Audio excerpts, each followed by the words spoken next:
এই পৃথিবী থাকার জায়গা নয়। কিয়ামতের সময় আল্লাহ তাআলা মালাকুল মাউতকে বলবেন, সবার রূহ কবজ করে ফেলো, সবার, কেউ থাকবে না, সবার রূহ কবজ হয়ে যাবে। আল্লাহ মালাকুল মাউতকে বলবেন, মালাকুল মাউত কি অবস্থা? বলবে সব শেষ। মাইয়াব্বা, কে বাকি? মালাকুল মাউত বলবে জিনেরা বাকি, যাদেরকে দেখা যায় না। আল্লাহ বলবেন জিনদেরকেও শেষ করে ফেলো, রূহ কবজ করো। মালাকুল মাউত আজরাইল জিনদের রূহ কবজ করবে। আল্লাহ এবার জিজ্ঞেস করবে, ইয়া মালাকাল মাউত আখবিরনি মাইয়াব্বা, এবার বলো আর কে বাকি? মালাকুল মাউত বলবে, আল্লাহ মানুষগুলো সব শেষ, জিনগুলাও শেষ, এবার বাকি ইবলিস শয়তান, ইবলিসরেও শেষ করো, ইবলিসও শেষ। আল্লাহ আবার জিজ্ঞেস করবেন, ইয়া মালাকাল মাউতি মাইয়াব্বা, আর কে বেঁচে আছে বলো?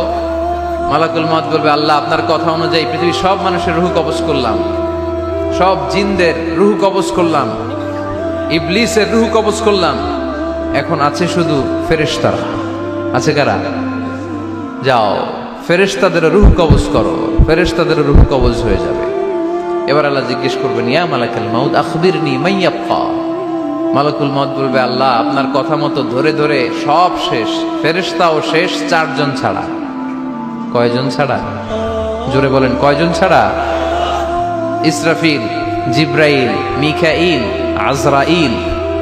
আল্লাহ এই 4 জন আমরা বাকি। আল্লাহ বলবে, যাও ইযহাব ইনতালিক ইলা জিবরিল ওয়াকবাদ রূহা, জিব্রাইলের রূহ কবজ করো। ইযহাব ইলা ইসরাফিল ওয়াকবাদ রূহা, ইসরাফিলের রূহ কবজ করো। ইযহাব ইলা মিকাইল ওয়াকবাদ রূহা, রূহ কবজ করো। ওই 3 ফেরেশতাও শেষ।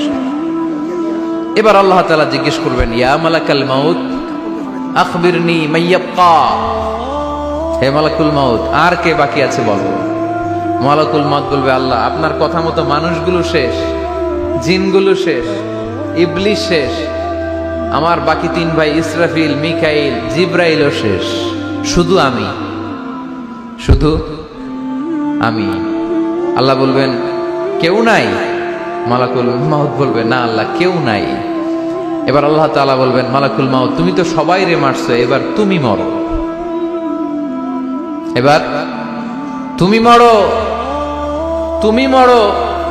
শোনার সাথে সাথে মালাকুল মাউতের কাঁপুনি ছুটে যাবে, খিঁচুনি এসে যাবে ভয়ে। আল্লাহ বলবেন, কাঁপুনি দিয়ে তো লাভ নাই, কারণ কুল্লু নাফসিন যায়িকাতুল। রব্বুল আলামিন বলবেন, মালাকুল মাউত কেঁদো না, এটাই দুনিয়ার বিধান, আমি আল্লাহর দেয়া বিধান, এটাই, জন্মালেই মরতে হয়। যাও, জান্নাত জাহান্নামের মাঝখানে একটা জায়গা আছে, জায়গাটার নাম হলো আরাফ। এই আরাফের মধ্যেখানে যে দাঁড়াও, ওখানে যে মালাকুল মাউত কাঁপতে থাকবে। মালাকুল মাউত বলবে, আল্লাহ সৃষ্টি শুরুতে যদি জানতাম, সৃষ্টি শুরুতে যদি জানতাম সবাইকে মৃত্যুদান করার পরে, রূহ কবজ করার পরে আমাকেও মরতে হবে, তাহলে এই কঠিন দায়িত্বের ব্যাপারে আপনার কাছে ক্ষমা চাইতাম। আজকে আমারও যে ভাগ্য বরণ করে নিতে হবে সৃষ্টির শুরুতে, আমি এটা কল্পনাই করতে পারিনি। আল্লাহ বলবেন, নো টক, মুত, ইয়া মালাকাল মাউত, মর, মরে যা, মুত, মরে যাও। বলার সাথে সাথে মালাকুল মাউত এক বিকট চিৎকার হাঁকিয়ে মরে যাবে।